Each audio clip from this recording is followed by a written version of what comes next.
Luka Doncic, naniniwala na magiging isang mapanganib na kupunan ang Los Angeles Lakers.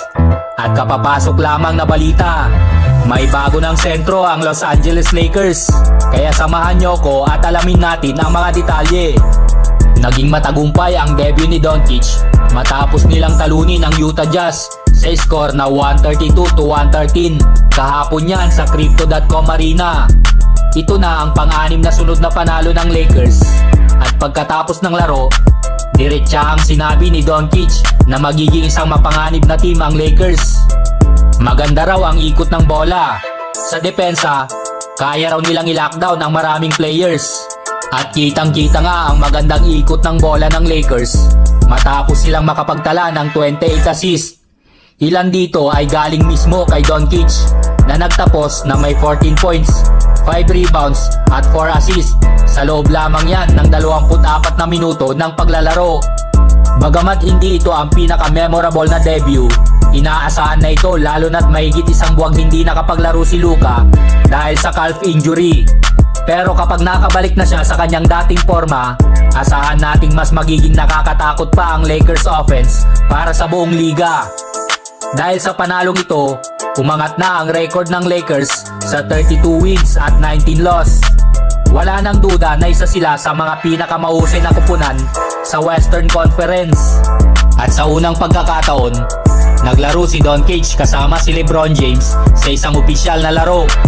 Sa post-game press conference, hindi napigilan ng Slovenian star na purihin ang kanyang bagong teammate. Ayon kay Luka, iba si LeBron.